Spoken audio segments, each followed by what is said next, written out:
This is James Corbett of CorbettReport.com with your Sunday update for this 19th day of September 2010. And now for the real news. More signs have emerged in recent weeks that the so-called superclass of well-connected globalist elites are concerned at the grassroots political opposition that threatens their plan to institute a totalitarian world government for the benefit of the ruling oligarchs. The latest round of hand-wringing on the part of the globalist controllers comes from an op-ed in the Bilderberg-owned and CIA-affiliated Washington Post, in which Charles Kupchan, a senior fellow of the Council on Foreign Relations, laments that the European Union is faltering because of widespread opposition from populist political movements. Europe is experiencing a renationalization of political life, with countries clawing back the sovereignty they once willingly sacrificed in pursuit of a collective ideal, Kupchan writes in the opinion piece under the headline, "As Nationalism Rises, Will the European Union Fall?" For many Europeans, that greater good no longer seems to matter, Kupchan continues. They wonder what the Union is delivering for them, and they ask whether it is worth the trouble. What this op-ed and almost all other mainstream reportage on the EU fails to note is that the European Union enterprise was from its very inception the work of Nazis, business monopolists, inbred royalty, and the other rich, eugenics-obsessed social engineers of the Bilderberg group who realized that totalitarian world government is the only way for them to implement their plans of total control over the population of Europe. Last year, a researcher named Adam Lieber uncovered a U.S. military intelligence file known as the Red House Report that detailed a meeting of top Nazi officials on August 10, 1944, in which a plan for the creation of a Fourth Reich based around a European common market was discussed. The plan called for key Nazi officials and German industrialists to set up offshore front companies to be used as centers of influence in post-war Europe to lead the construction of a pan-European government. 10 years later, in 1954, the Bilderberg Group met for the first time in Oosterbeek, Holland. Co-founded by an ex-SS officer, Prince Bernhard of the Netherlands, the group discussed from its very inception the creation of a common European market and a single European currency. A BBC radio report on the Bilderbergers from 2003 reveals how every major European institution was founded by Bilderbergers. The conference papers show exactly what was discussed within the secret confines of Bilderberg. What's striking is the degree of consensus reached by those at the meeting on contentious topics like European integration.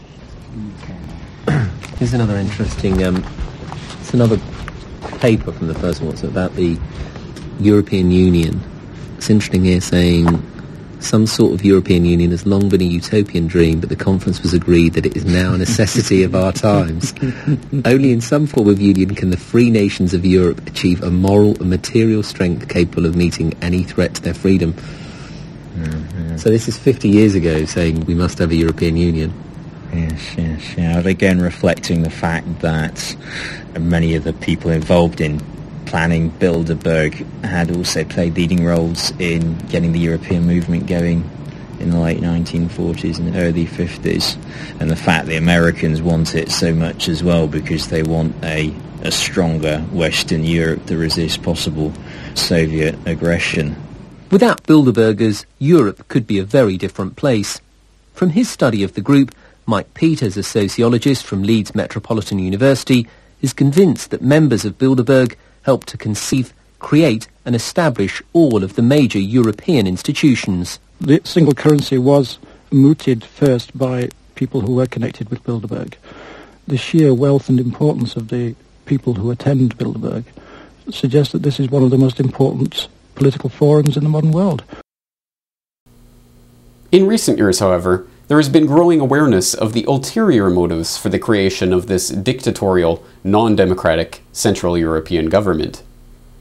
After the European Constitution was voted down by French and Dutch voters in 2005, the Europeans rebranded it as the Lisbon Treaty and once again set about ratifying it, this time with even less input from actual European citizens.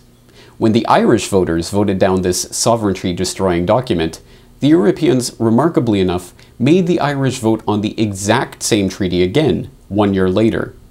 This time after a joint Brussels-Dublin marketing campaign that broke the referendum laws of both Ireland and the European Union itself, the Irish were tricked into voting for the treaty. In another particularly notorious demonstration of the anti-democratic, authoritarian nature of the European Union, members of European Parliament walked out of a speech by Václav Klaus that was, ironically, addressing the European Parliament's unwillingness to listen to opposing views.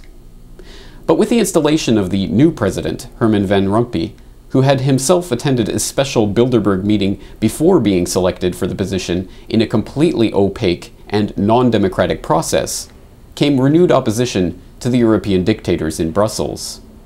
Nigel Farage of the UK Independence Party has been at the forefront of exposing the real backgrounds of the leading European bureaucrats. President, Mr. Barroso says, "I think my team is of high quality." Well, let's conduct a human audit. Now, I'm mindful that audits aren't very popular in the European Commission, and that auditors, if they do their job properly, get fired, but nonetheless, here goes. From France, we have Mr. Jacques Barrot. He'll take on transport. In 2000, he received an 8-month suspended jail sentence for his involvement in an embezzlement case and was banned from holding public office for 2 years. From Hungary, we have Mr. Kovács. He'll take on taxation. For many years, a communist apparatchik, a friend of Mr. Kadar, the dictator there, and an outspoken opponent of the values that we hold dear in the West.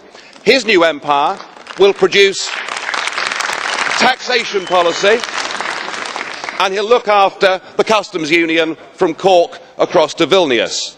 Are the EPP and British Conservatives really going to vote for that?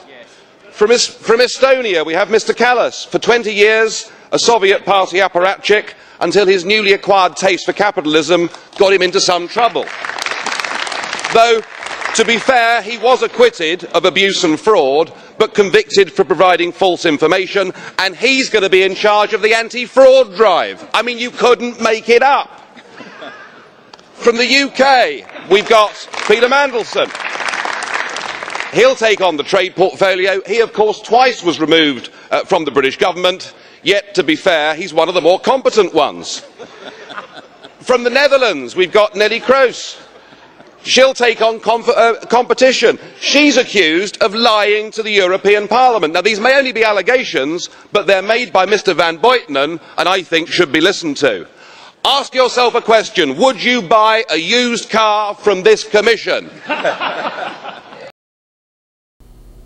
Now, as the European economy begins to slide into chaos and the euro itself is on the verge of dissolving, the globalists at Bilderberg, the CFR, and other front organizations for the real power centers of international geopolitics are running scared of a genuine people's resistance movement based on the idea of local autonomy and individual sovereignty. Earlier this year, Zbigniew Brzezinski expressed his own frustration with the growing political involvement of the public, pointing out how this was interfering with plans for global dictatorship under an authoritarian, non-democratic world government. The other major change in international affairs is that for the first time in all of human history, mankind is politically awakened. That's a total new reality. Total new reality. It has not been so for most of human history until the last 100 years. And in the course of the last 100 years, the whole world has become politically awakened. And no matter where you go, politics is a matter of social engagement, and most people know what is generally going on in the world, and are consciously aware of global iniquities, inequalities, lack of respect, exploitation. Mankind is now politically awakened and stirring. The combination of the two, a diversified global leadership, politically awakened masses, makes a much more difficult context for any major power, including, currently, the leading world power, the United States. At this time, it remains to be seen whether the free peoples of the world can increase their pressure on the non-democratic institutions that presume to override national sovereignty, or if the people will be persuaded to give in by the corporate media propaganda that globalism is a necessary and inevitable step in the evolution of society. Look for this debate to happen nowhere near any corporate-controlled or foundation-funded media outlets. Earlier this month, Bob Chapman of the International Forecaster joined the Corbett report to discuss the possibility of a people's uprising in Greece. I gets a letter from a subscriber.